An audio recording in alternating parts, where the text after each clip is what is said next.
she couldn't come to everything for every child, but I still felt a certain kind of way. I wanted to look out in the crowd and see my mother. I wanted my mother to say, oh, look at my daughter got an A. So as a result, it was very, very difficult. So guess what I did with my little self? When I have some kids, I bet I ain't gonna be like her. No, I'm coming to everything my children do. I'm not gonna miss nothing.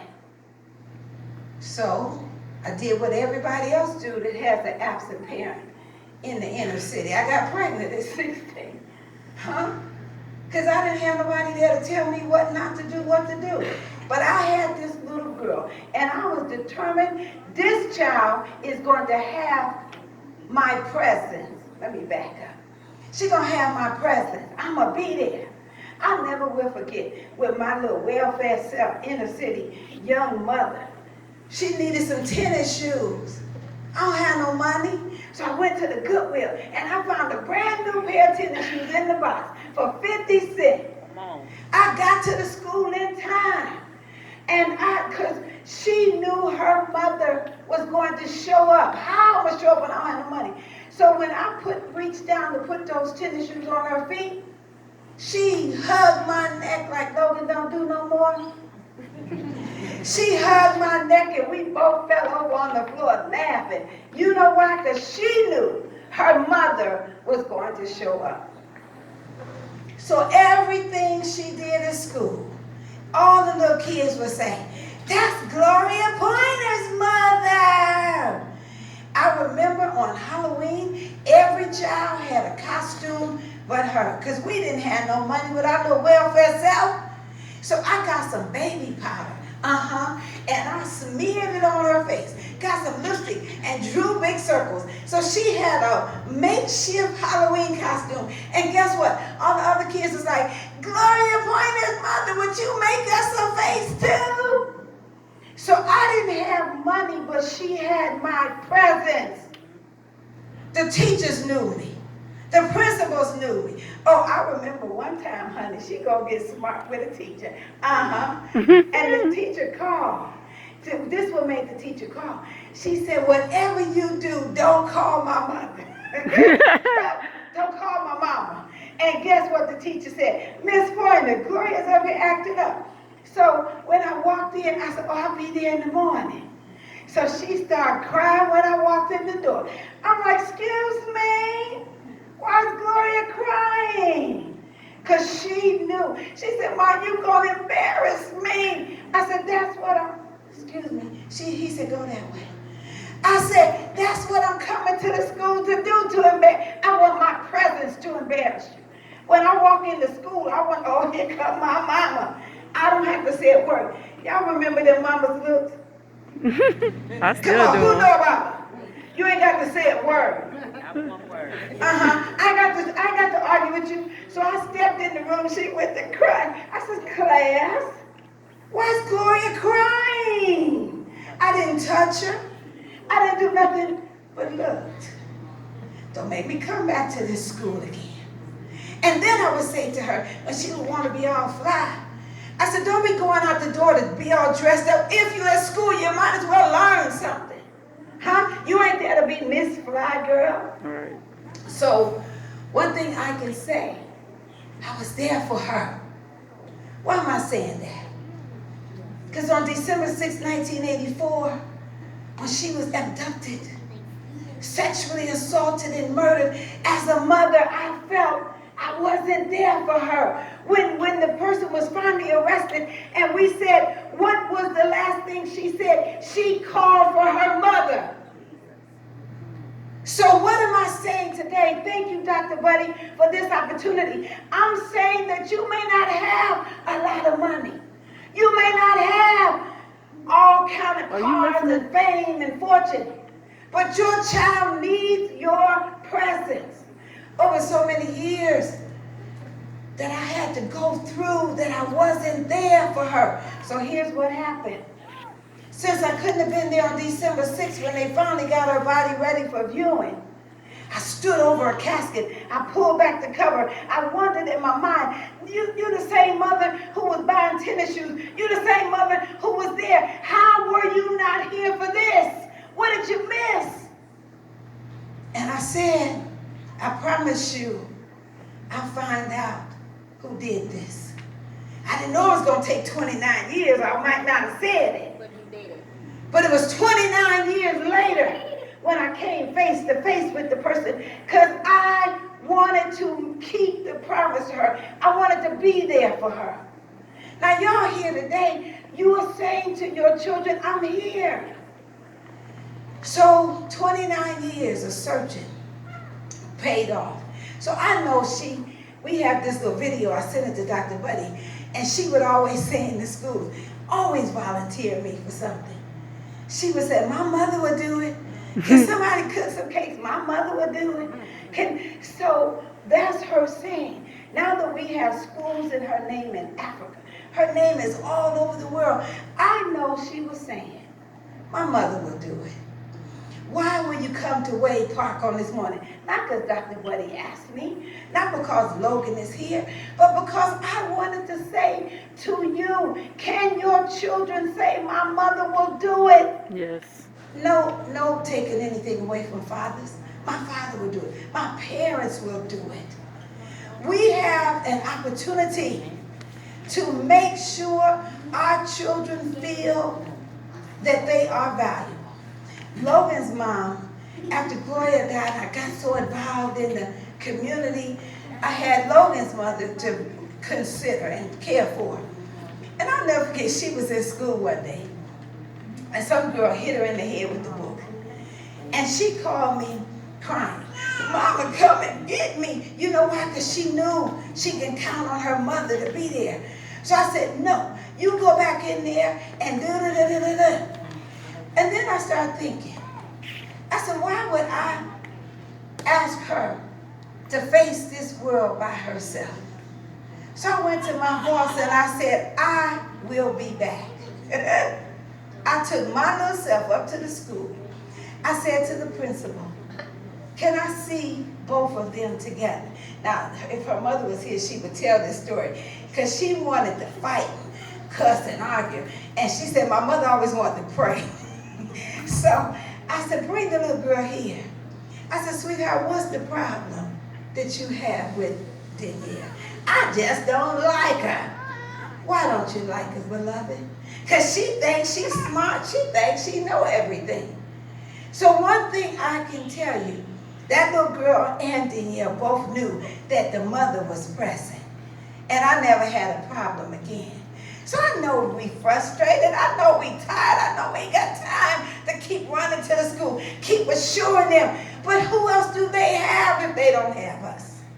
We set the example of what, and grandmas, we set the example of what they're going to be in the world.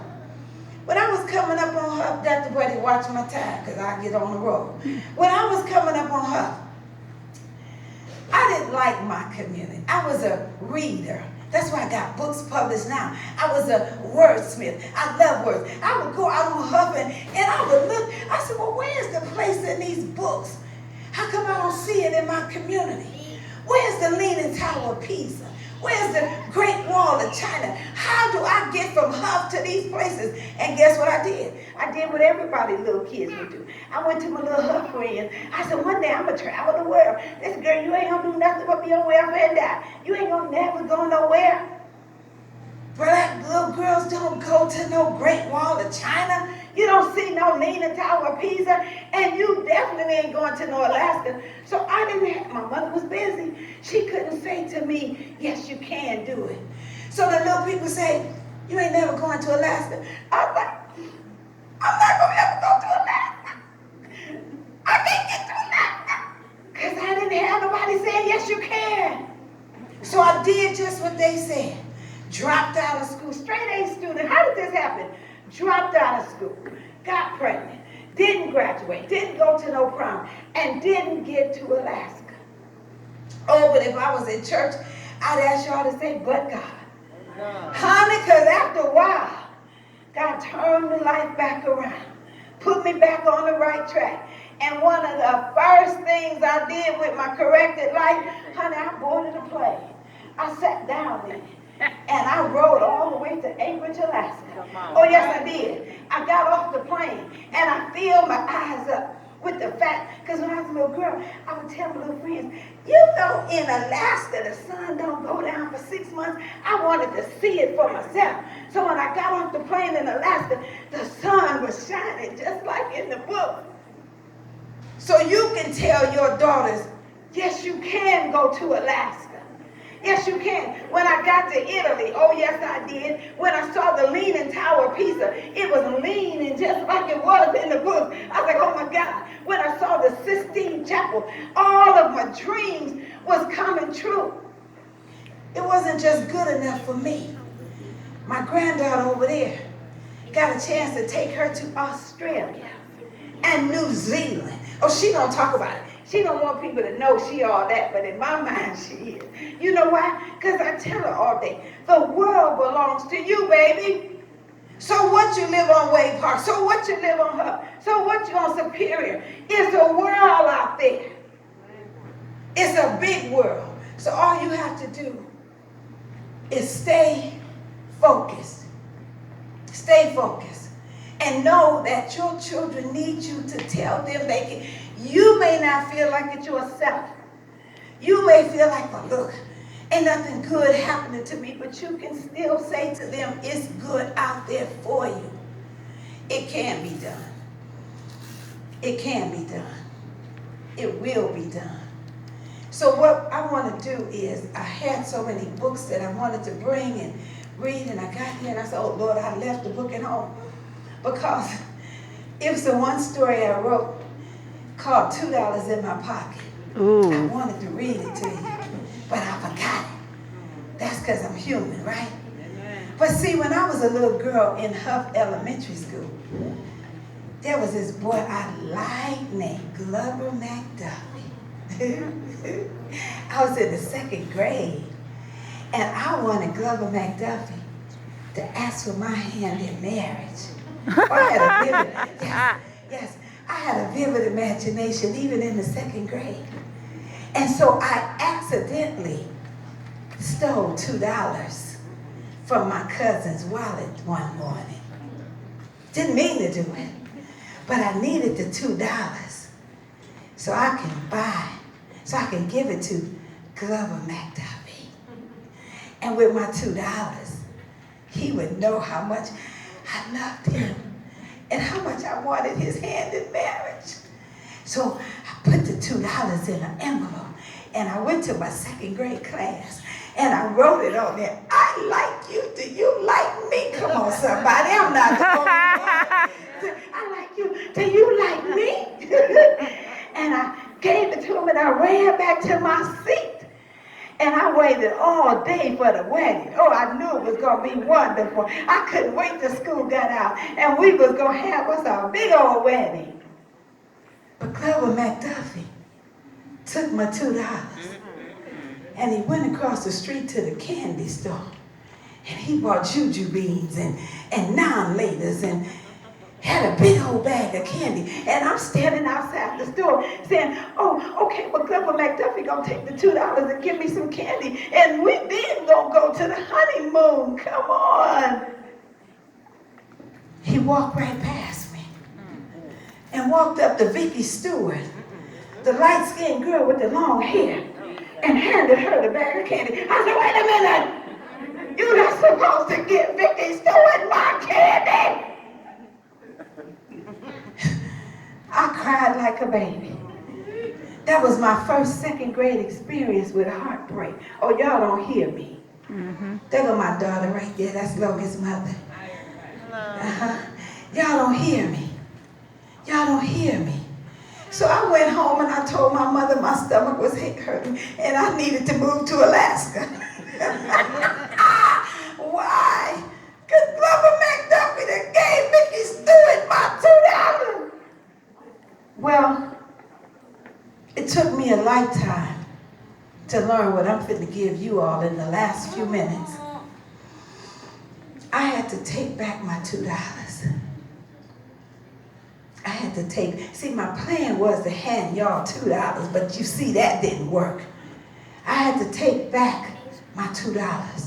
What does that mean? I had to get back my self-esteem. I had to find out you can't buy love, especially with $2. And then if you do have your $2 back, you can buy your own candy. You don't have to wait on nobody to do it. You can say, I got my $2. So when people giving you one of these, you say, hold on 1 second, baby. I got my $2. I don't really need that. So what I wanted to do in closing, we just finished this incredible book where we wrote 24 stories for different ladies, because all of y'all have a story to tell. So we did this in some kind of way. I want to find out how to give out these 4 books. And I'm going to just maybe ask some questions. And then whoever answers the first 4 questions can get the books. How long did it take before her case was solved? Yes? 29 years. All right, all right, all right. Thank you, thank you, thank you. Next question. What is the name of the place that I say was doing this? Yes? Awful Tower. Yes. Leaning Leaning Tower of Pisa. I saw the Eiffel Tower though, because I did go to Paris and London. Thank you very much. Okay, next question. How old was she when she died? Yes. Yes. 16? How? 16? No. Yes. 14. Look at this smarty right here, right here. Thank you. Okay, and last question. What did this young man talk about? Services. Yes? How to get services for ourselves and our children. There it is, right there. So that meant you were paying attention. Thank you, Dr. Buddy, for this opportunity. I want you all to know there's life after death. As long as you're breathing, there's dreams. Can I just say this before I sit down? Each and every one of you are fearfully and wonderfully made. In the history of life, not just this day, there will never be another you. You're so incredible. You're so phenomenal. You're so, whoa! Until when God made you, he said, I'm done. I can't create nothing better. Oh, I know we don't like the way we look, because, you know, I always wear bangs because I got this big old forehead. Logan just told me, color your bangs. I know you don't like your big old forehead. I know you don't like your nose. I know you don't like your legs. But just as you are incredible. Can I prove it? Everybody, what is this on the end of your fingers? What are these things? Tips. Fingertips. Do you know, fingerprints, do you know that in life there will never be another print like yours? Nope. Come on. Y'all hear what I said?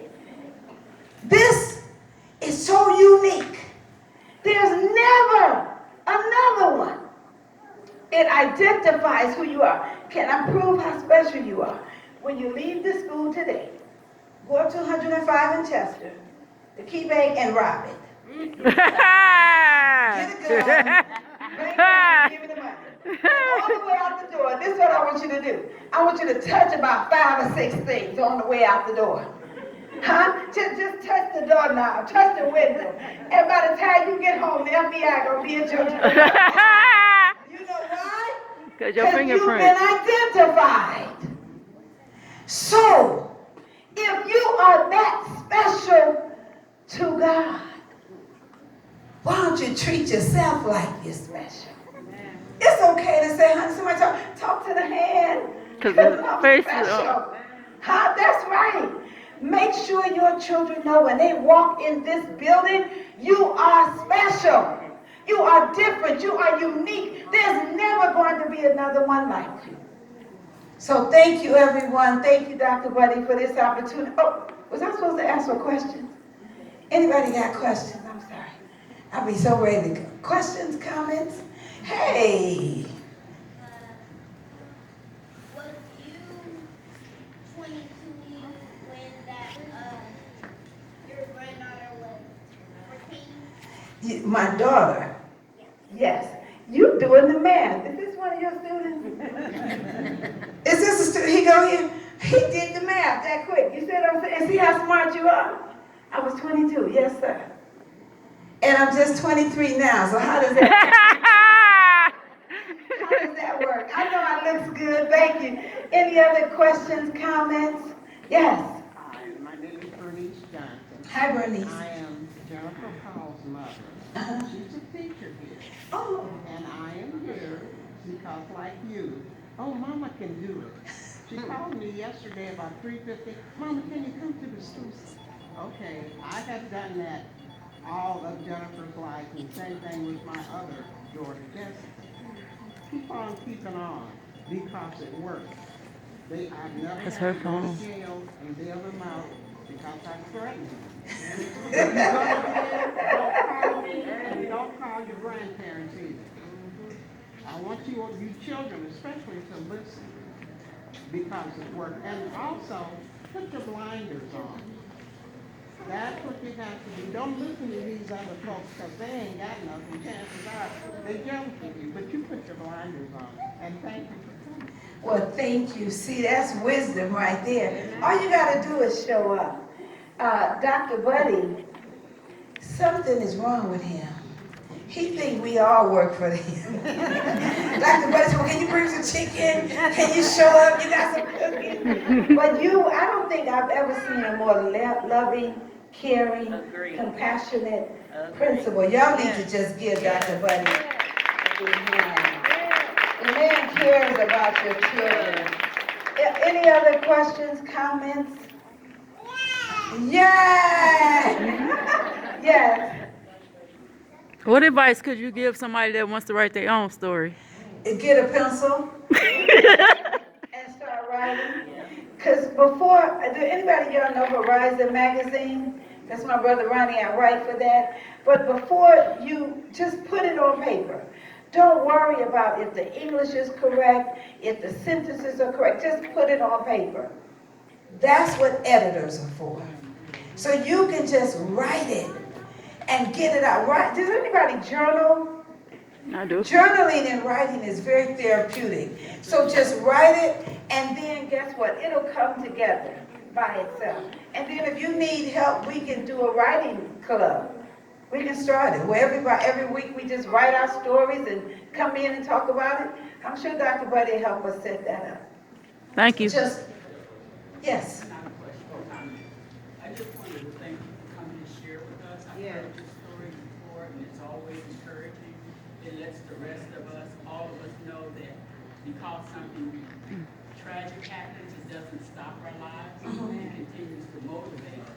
And we use that motivation, first of all, to thank God for the opportunity. Yes. And to have people like you come and share your story. Oh, thank you so much. I've been to Africa 3 times. We've got 4 schools there and the orphanages, and it's an incredible world. Did I see someone's hand?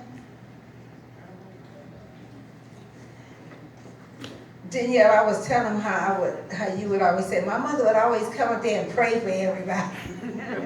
She wanted to fight and argue, and I don't do all that. She said my mother would just come there and start laying hands on people. And thank you so much for this opportunity. I appreciate it very much. Thank you.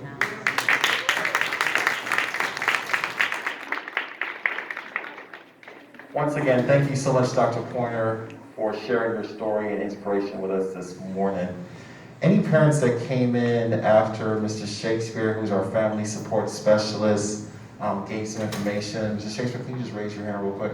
So he's our family support specialist, definitely point of contact if you need any resources. I know this year we've had different families that run into different situations. So, I mean, anywhere from moving assistance, rental assistance, clothes, food. I mean, this is your point of contact if you need any support with that. Mrs. Shakespeare, your number. It's on the card. I have my cards. Okay. It's 216-538-7075. Can you do it one more time to give them a chance to get ready? Do it one more time, Mr. Shakespeare. 216-538-7075. And if you didn't get a card, just put your hand up and I'll bring it past me. Okay.